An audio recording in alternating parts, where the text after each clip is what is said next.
சகோதரிகள் இருக்கோம். இங்க ஒரு வாரம் துணின்னு சொல்லி கொடுக்குறாங்க. துணி கஷ்டப்பட்டு நாங்க 150 துணின்னு கொடுக்குறாங்க. கஷ்டப்பட்டு நாங்க தச்சு எடுத்துட்டு வந்தோம். கேன்வாஸ்ங்கிற பேர்ல ஒண்ணு கொடுத்தாங்க. அதுக்கு 3000 ரூபாய் பிடிக்கிறாங்க. 10% உயர்த்துன்னு சொல்லிட்டு கேன்வாஸ், அப்புறம் லேபிள் காசு, கட்டிங் சார்ஜ், அது இல்லாம கூலி காசு, ஜிப்பு காசு 75 காசு ஜிப்பு காசு, நூலுக்கு 80 ரூபாய். இது மாதிரி நாங்க வெளியில வாங்கினா 50 ரூபாய் தான். வெளியில வாங்குறது 50 ரூபாய். ஆனா இவங்க எங்கிட்ட 80 ரூபான்னு விற்கிறாங்க. 10க்கு கேன்வாஸுக்கு 3000 ரூபாய். எல்லாமே எங்கள்கிட்ட சார்ஜ் பிடிச்சி எங்க காசு எல்லாத்தையுமே அவங்களே பிடிச்சிட்டாங்க. எங்களுக்கு வந்த சம்பளம் எதுவுமே எங்களுக்கு வரல ஒழுங்கா. ஒரு அடிப்பட்ட தரல ஒரு சௌரியம் கூட இல்ல. மக்கள் எல்லாரும் அடிக்கிறாங்க.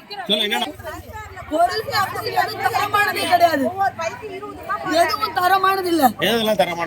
கேன்வாஸ் கொடுத்தாங்க, அது தரமானதே கிடையாது.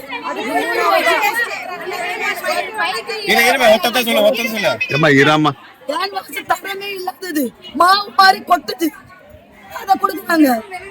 தச்சதுனால எங்களுக்கு யூரின் இன்ஃபெக்ஷன் பிரச்சனை, எல்லா பிரச்சனையும் வருது. அதையும் மீறி நாங்க தைக்கிறோம்னா எங்க பிள்ளைங்களுக்கு படிப்பு செலவுக்கு உதவுட்டு பஸ்ல வரோம், ஷேர் ஆட்டோல வரோம். லேடிஸ் அசிங்கம் தலையில தூக்கி வச்சுட்டு வரோம். ஊர் ஊரம் அளவு எடுத்துட்டு வாங்க, உங்களுக்கு கூலி போடுவாங்க. 2 வருஷம் ஆச்சு.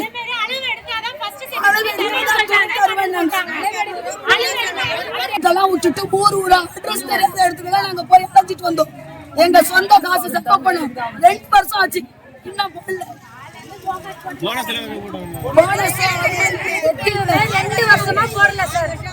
வெளியில நிக்கிறோமா, அதே மாதிரிதான் வெளியில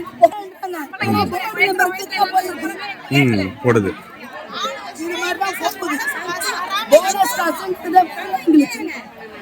எங்களோட பிள்ளைங்க படிப்பு செலவு கொண்டு விட்டு நாங்க கஷ்டப்பட்டு இருக்கோம். ஒரு வருஷம் கூட